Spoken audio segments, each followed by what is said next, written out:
Ok, nós iniciaremos agora então a palestra Evasão Fiscal no Mundo e no Brasil, Causas e Consequências, com o palestrante Dr. Ladislau Dobor.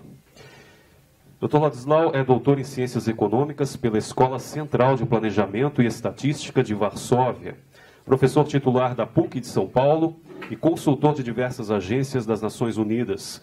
É autor de Democracia Econômica, A Reprodução Social, Propostas para uma Gestão Descentralizada, O Mosaico Partido, A Economia Além das Equações, Tecnologias do Conhecimento, Os Desafios da Educação, todos pela editora Vozes, além de O que Acontece com o Trabalho da editora Senac. É co-organizador da coletânea Economia Social no Brasil, também da editora Senac. Seus numerosos trabalhos sobre planejamento econômico e social estão disponíveis no site www.dobor.org.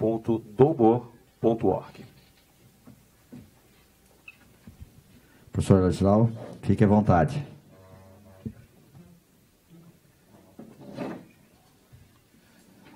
Eu vou falar em pé para agilizar um pouquinho. Deixa eu só reagir, digamos, primeiro a impressão geral deixado pelo deputado Rauli, né? Eu acho que todos estamos conscientes que a gente está enfrentando reformas profundas, enfim, né? Eu acho que nós estamos precisando de um novo pacto, né? Quer dizer, tipo, a gente tirou o máximo, né, do que se podia tirar dentro de uma estrutura que é realmente muito conflitiva, muito desorganizada. As relações federativas têm que ser repensadas, o sistema do equilíbrio tributário tem que ser repensado, né? Eu trabalho menos com a visão do parlamentarismo. Eu acho que com a estrutura do legislativo que temos hoje, imaginar que ele coordene as coisas, eu acho uma coisa bastante surrealista, né? Agora, eu trabalho muito mais com a visão das cidades, né? Nós, nas últimas décadas, nos urbanizamos, onde 85% da população vive nas cidades. E aí eu acompanho um pouco as experiências europeias, né? Eu trabalhei muitos anos na Suíça, em diversos países da Europa, né? Trabalhei 7 anos na África, enfim, pela ONU, né? Eu organizava sistemas financeiros, enfim. E uma coisa que me impressionou muito foi a Suécia, né? A Suécia tem uma carga tributária incomparavelmente mais elevada que a nossa, né? Superior a 50%. Mas os recursos vão quase que diretamente para os municípios, 72%. Eu tive com a ministra do Planejamento da Suécia, 72% estão no nível local, no nível das cidades. Ou seja, você descarrega do governo federal o conjunto daquilo que o deputado está mencionando. Será que a Dilma vai resolver tudo? Você não resolve tudo lá em cima. São 5.570 municípios, gente. Certo? E, na realidade, nos municípios brasileiros, hoje, quase todos temos engenheiros, economistas, administradores, o diabo. E quando não tem nos pequenos, eles se organizam, como em Santa Catarina, né, em consórcios intermunicipais, que está sendo utilizado, por exemplo, na área da saúde, no estado de São Paulo e coisa do gênero, né?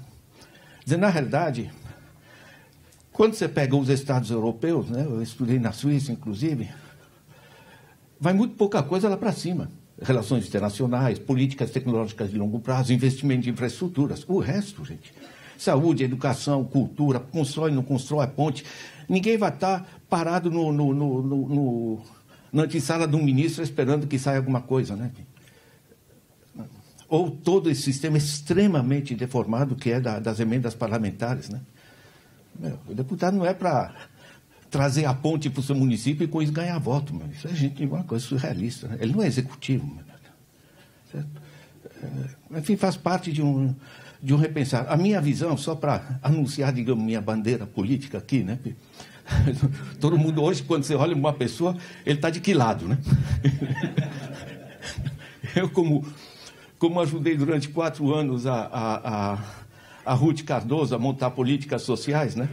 Não remunerado, mas ali tinha regularmente minhas reuniões, né, na presidência.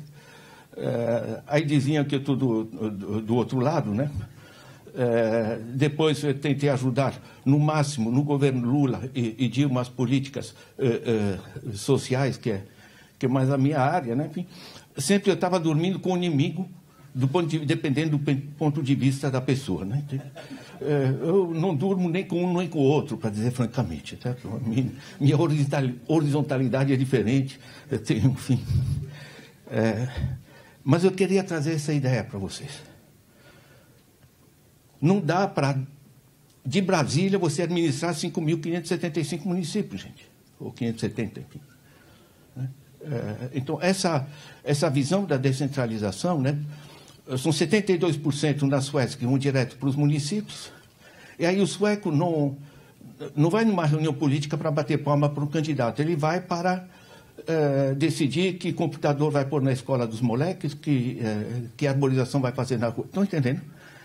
Há uma apropriação da política, é uma política de rédea curta, digamos assim, e muito mais controlada porque está na mão de pessoas que conhecem o seu município, conhecem as pessoas, sabe quem faz. De certa maneira, eu acho que a gente tem muito que aprender isso. Os Estados Unidos também, grande parte da sua dinâmica vem pela pujança dos movimentos sociais, dos movimentos comunitários, coisa que é arque-estudada, enfim, todos nós estudamos essas coisas, né?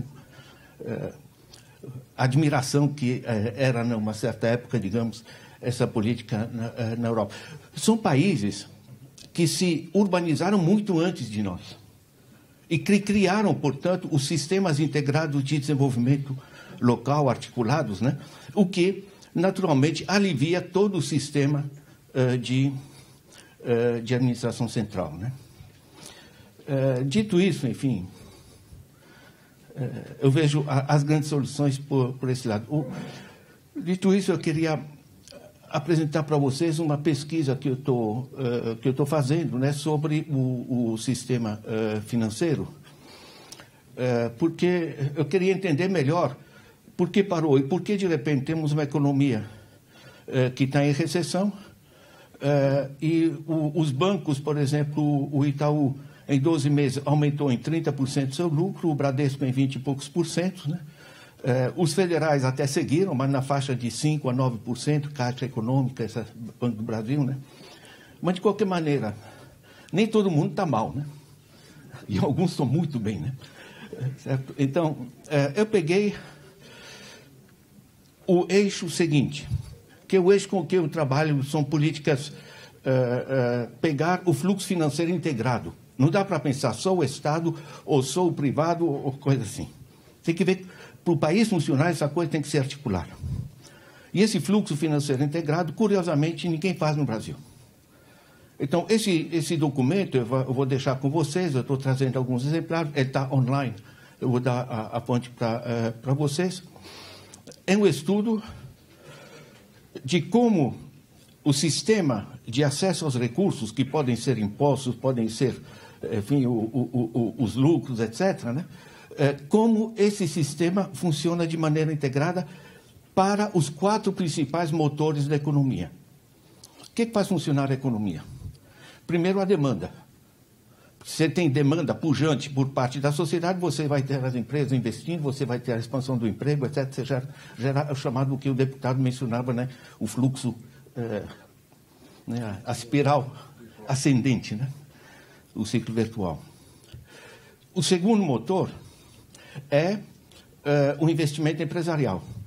Se a demanda está pujante, vai ter investimento das empresas. Com o investimento das empresas, você vai ter emprego, geração de produto e renda correspondente, e as coisas funcionam. Terceiro, os investimentos públicos. Em 2 grandes áreas, os investimentos humanos fundamentais, né? Vai desde o SUS, enfim, o social, saúde, educação, etc., etc., né? Que é fundamental. E infraestruturas. E o quarto motor são as exportações. Certo? A gente exporta. Tal. Deixa eu dizer que o quarto motor, para mim, não está no foco central. Porque pode ser bom para uma Singapura, digamos, né? Que a vida dela é exportar, né? Agora, para um país de 200 milhões de habitantes, com os recursos que nós temos, não é do setor externo que a gente tem que depender. O setor externo é importante, mas é a cereja do bolo, né? É complemento. Pegando, portanto, esses 4 motores, qual é a situação? Primeiro, partindo da demanda. demanda das famílias, né? Nós temos 60 e poucas milhões de famílias. O que acontece? No ciclo são 149 programas sociais que constituíram o eixo social do governo Lula, nós tivemos um conjunto de transformações e cerca de 36 milhões de pessoas passaram a consumir bastante mais. Elevação do salário mínimo, do emprego formal, uma série de coisas que a gente conhece. Só que tem o seguinte, essa foto eu tirei aqui em uma cidade aqui no sul. Mega Oferta é uma televisão que você pode constatar que ela tem... Cadê o botão em vermelho? Está aqui. Ela tem... não dá para ver, mas basicamente uma televisão de 600 e poucos reais estava sendo vendida a prazo por R$ 1.470. Né? Aí em pequenininho, que não dá para ver, enfim... está a taxa de juros e apresentada mensalmente. Né? Não existe taxa de juros mensal. A taxa de juros é uma coisa anual, senão você esconde o cumulativo, né, do processo. No caso, o anual aqui está 122%. Né? Meu, 122%? Eu sentei com um vendedor, um velhinho ali nas casas que tem total dedicação a nós, né? Vi ali um fogão de 420 à vista e 800 se tanto a prazo. Né? E eu sei, mas como é que está isso? Não, é o seguinte, o fogão sai da fábrica a 200, né? A gente vai ganhar 100 mesmo sendo à vista, tem lá 40% de imposto e tal. Fato é que a gente está vendendo à vista, ganhando 100, está vendendo a 420. Mas o que interessa é a gente vender 820. Certo?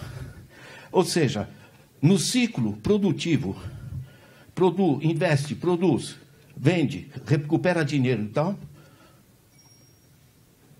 o produtor ganha 200, que é uma merreca, a pessoa que compra o fogão vai pagar 800, um fogão de 200, certo? E o intermediário ali no meio, que diz que é um comerciante, não é? É um intermediário financeiro, está ganhando 400 nesse negócio. É interessante, né, como processo. Funciona ou não funciona? Você esterilizou a capacidade de compra a demanda, que é o principal motor, né, da coisa.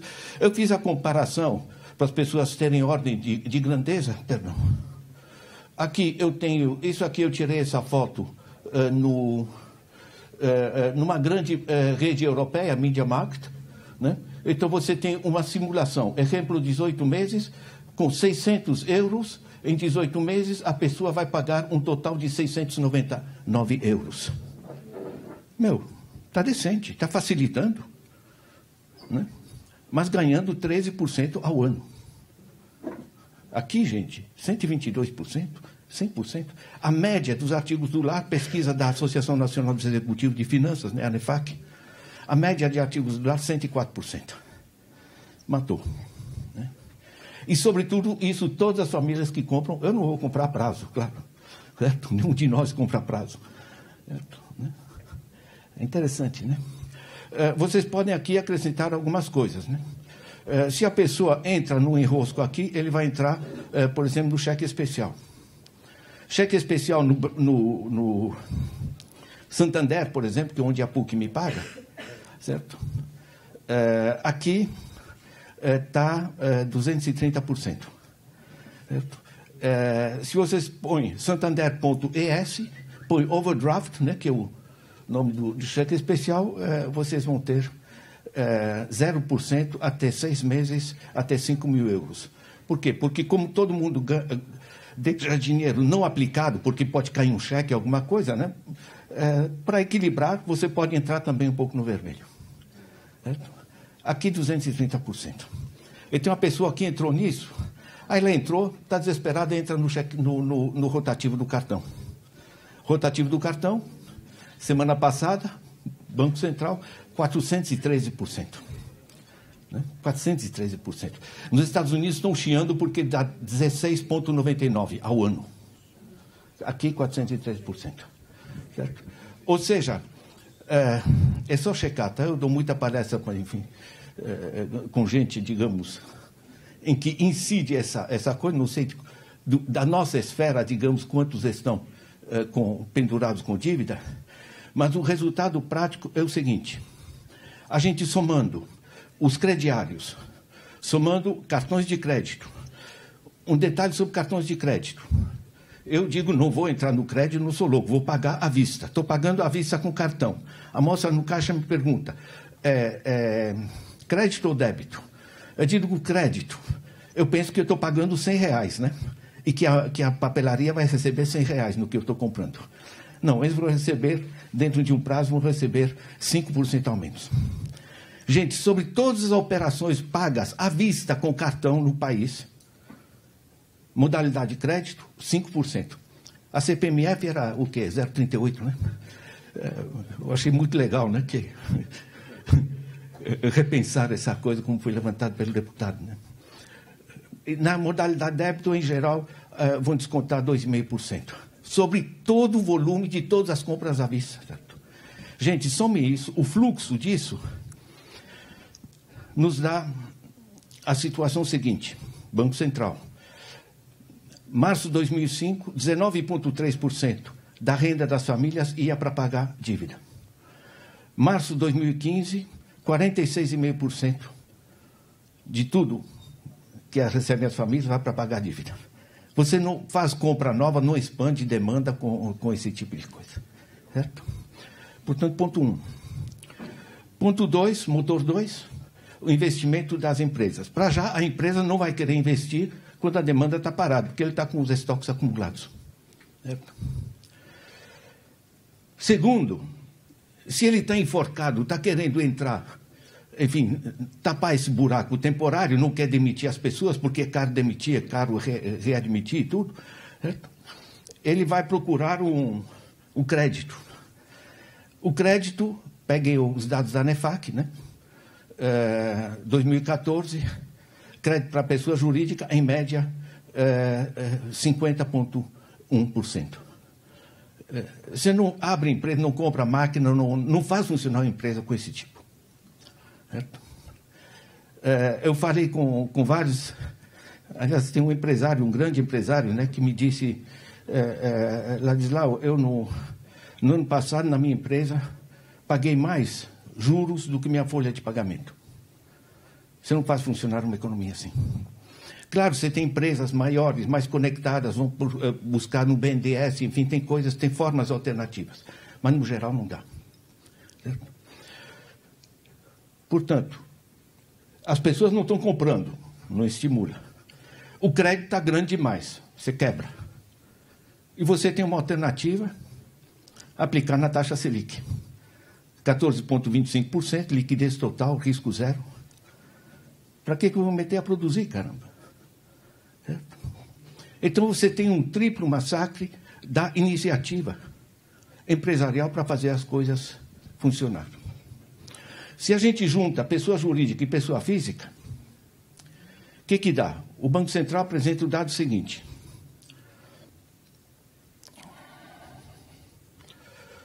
Nós temos um PIB de 5,5 trilhões. Tá? Só para ter um ponto de referência. 10% são 550 bilhões, 1%, 55 bilhões. Cada vez que se mama, que se chupa 55 bilhões, é 1% do PIB. Né? Então, vocês pegam a dimensão desse processo. Nós temos um estoque de dívida, pessoa física e pessoa jurídica, 3,1 trilhões. A média apresentada pelo Banco Central sobre esse estoque de dívida é 28%. Isso dá 880 milhões, ordem de grandeza. 880 bi. 880 bi dá cerca de 16% do PIB, coisa assim. Pagando juros, não é estoque da dívida, não pagamento, é os juros sobre a dívida, não devolvendo o principal. Você está chupando 16% do PIB, gente. É muito interessante juntar esses dados. Aí eu vou para a dívida pública. Com o estoque da dívida pública pagando 14,25%, né? Está me saindo o quê? Esse ano, provavelmente, entre 400 e 450 bi. Tem muita gente que não entende. Aliás, é um grande problema. Quase ninguém entende desses processos. É um negócio absolutamente impressionante. A forma como as pessoas aceitam que apresentem os juros ao mês, entende? Que parece pequenininho, né?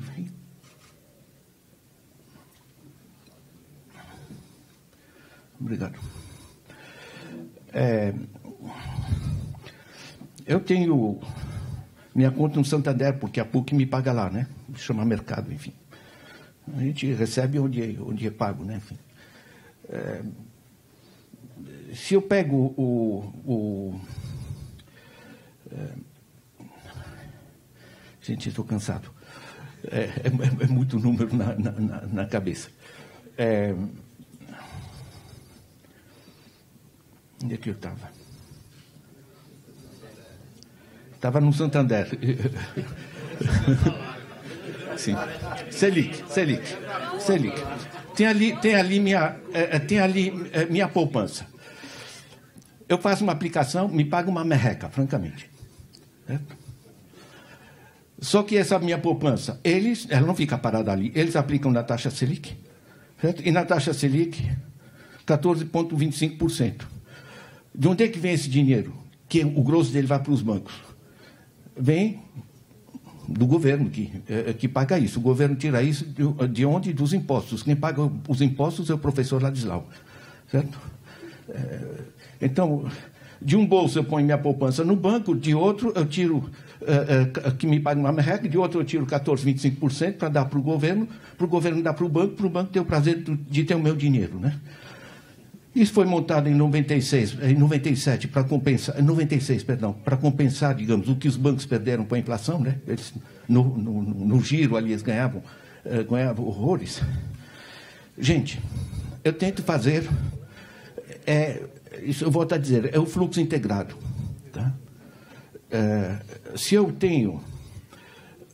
estou travando a demanda pelo tipo de juros, eu estou travando o investimento empresarial pelos 3 fatores que eu mencionei. Certo? E eu estou travando o investimento em educação, saúde, etc., e infraestruturas, porque 400 bi dos nossos impostos, né, ordem de grandeza, enfim, então, 7, 8% do PIB, estou transferindo diretamente para intermediários. Certo? Se eu somo isso, as diversas porcentagens, não dá. Certo? Aí eu pego a parte internacional, que é o que eu trabalho muito com as Nações Unidas, né? Que eu fiz esse estudo de fluxo integrado, que curiosamente, porque aqui tem gente que estuda as financeiras, estuda os crediários, estuda cartão de crédito, estuda pessoa jurídica banco, pessoa física banco, estuda, enfim, a dívida pública. Uma pessoa não junta as peças, curiosamente. Quando você junta as peças, não tem como. A financiarização que todo mundo fala, que todo mundo diz que é mundial, pensava que o que aqui não existe. Ela existe como existe. Ela é fundamental, digamos, nesse processo.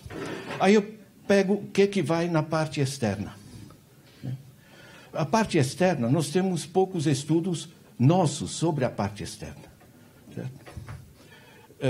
Mas estão aparecendo que, como com a crise de 2007 e 2008, se reforçaram sistemas internacionais de pesquisa sobre os fluxos financeiros ilegais, que saiu agora, né, o BEPS, Base Erosion and Profit Shifting, a primeira lei digamos, de tentativa de identificação e controle dos fluxos internacionais, né? Eu pego um banco pactual, por exemplo, né? Está ali no valor, aquele anuário do valor, né? Mas é simpático, né? Enfim, tem um senhor, né, que controla 151 grupos, né? Você imagina o detalhe do controle, né? 31 desses grupos estão em paraísos fiscais. Imagina uma pessoa que tenta entender os fluxos financeiros do pactual, entende? Quando quase todas as operações têm um elo da cadeia do fluxo que está em paraíso fiscal, que está em outro país, em outra jurisdição, certo? E que você vai perguntar, bom, nós queremos tal dado. Ele diz, desculpe, eu sou advogado da empresa, não estou autorizado a revelar os dados.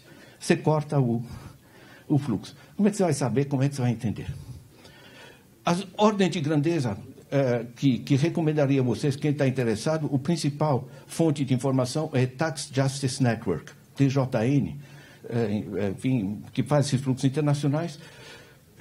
O Economist utiliza esses dados, o Economist é razoavelmente insuspeito, ou menos insuspeito, né? Vai dar mais ou menos entre 21 e 32 trilhões de dólares em paraísos fiscais. Entre 21 e 32 trilhões, como ordem de grandeza, são dados 2012, comparem com o PIB mundial de 73 trilhões. Tá? PIB mundial 73 trilhões, entre 21 e 32 trilhões estão lá. O exemplo concreto da Shell da Nigéria. Né? A Shell da Nigéria vende o petróleo que extrai na Nigéria. Ela consegue vender, coitada, muito mal, para uma empresa situada nas Ilhas Caimã, a preço muito baixo. Portanto, o lucro dela na Nigéria é muito baixo. E ela paga muito pouco imposto de onde extraiu o petróleo. Certo? Essa empresa laranja, na Ilha Caimã, revende a preço cheio no mercado internacional e tem um lucro fenomenal. Só que nas Ilhas Caimã não cobra imposto. Certo? Toda a legislação agora da OCDE, que foi aprovada por grande parte dos países, né, meses atrás agora, né, o BEPS, né, é sobre o profit shifting. Né. O Global Financial Integrity, GFI, outra instituição de pesquisa que vale a pena seguir, ele fez um volume só sobre o Brasil. Está no meu site, também vou apresentar para vocês. O GFI calcula que o Brasil perde 35 bilhões de dólares ao ano nos anos 2011, 12 e 13. 35 bilhões de dólares, gente, é simpático, né? Hoje vai dar o quê? 140 bi, 140 bi. Pense que 1% é 55 bi. Tá? Aqui nós estamos falando... Isso é fraude em nota fiscal, basicamente, né? É mispricing, né? Transfer pricing, também chamado, ou misinvoicing, enfim, os diversos termos que usam. Né? O James Henry, da Tax Justice Network, estima que o nosso estoque de recursos no exterior está na faixa de 519 bilhões de dólares. Portanto, capitais brasileiros que estão em paraísos fiscais. São cifras a utilizar com moderação, sempre tem para cima e para baixo, porque não é o fluxo anual, é o estoque que está ali, que o pessoal vai passando. Nós tivemos vários, né, mecanismos de externalização dos recursos. O fato é que para em paraísos fiscais, mas não para em paraísos fiscais. Todo esse dinheiro está aplicado, administrado pela União de Banques Suisses, Barclays Bank, Crédit Lyonnais, enfim, tutti buona gente, né? Como diz, né? Gente, por que saiu o BEPS agora, né? Porque é no mesmo sistema, né, que o deputado, acho que ele escreveu tão bem, né, do caos interestadual, interfederativo do imposto, você tem no plano internacional. Certo? Gente, todas as grandes empresas, a Google, IKEA, Apple, etc., estão todos em contenciosos, sem falar do HSBC, né? O HSBC faz lavagem de dinheiro em tal escala que estão pagando multas, já foram condenados em inúmeros lugares, né? É um negócio absolutamente impressionante, né? Sem falar dos 8 mil e tantas fortunas que apareceram no HSBC, né? Eu estive em Genebra, não resisti, tirei a única selfie da minha vida frente à placa do banco HSBC em Genebra, né? Quedeberg, né? Não chama banco, chama asset management, né? Isso é basicamente gestão de fortunas, né? Isso tudo para puxar para uma coisa que me parece extremamente interessante, né? Importante. A capacidade nossa, internamente, de a gente controlar os fluxos, os grandes fluxos, porque os pequenos a gente pega, né? Mas os grandes fluxos, com a capacidade deles de se moverem, né, e se moverem entre... Né? Eu adoro aquela declaração do Paulo Maluf dizendo que quem encontrar uma conta no nome dele pode ficar com dinheiro. Né? Como são contas numéricas, ele está à vontade. Né?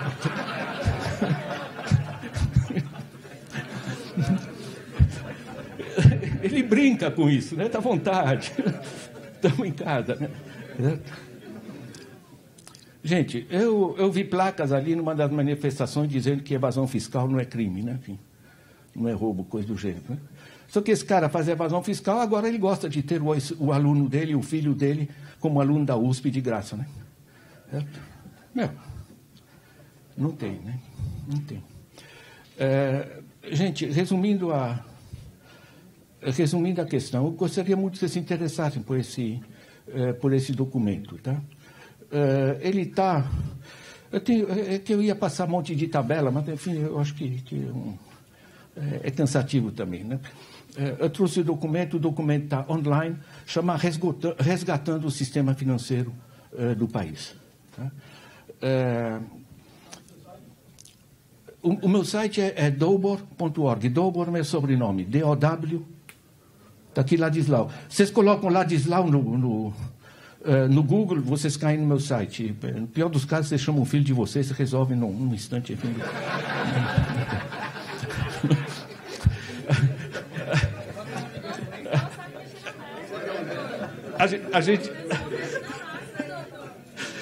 A gente chama isso de filhoware. Filhoware. É o que funciona. Essas são tabelas.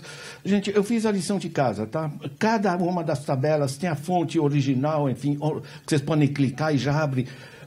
Aqui o Banco Central, ali a ANEFAC, a coisa.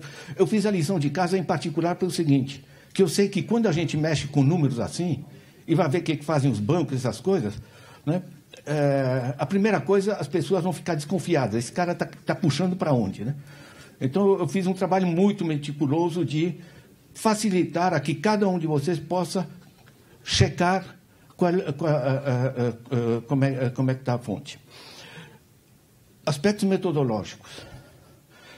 Por exemplo, eu acho essencial que as 5 milhões de micro, pequenas empresas, tal, a gente saiba qual é o grau de endividamento delas, né? Então, o Banco Central produz as famílias. 46,5% está indo para pagar a dívida. Portanto, matou a demanda. Tudo bem. E a pequena e média empresa? A gente não produz esse número. Eu vou para a Serasa Experian. Não, a gente tem a inadimplência, porque a gente quer dar os dados para os bancos para que eles podem emprestar para quem não devem emprestar. Mas o grau de endividamento a gente não tem. Eu vou para o Sebrae. Sebrae, gente. Certo? Não tem o dado. Aí eles me mandam para o SIMP. O SIMP não tem o dado.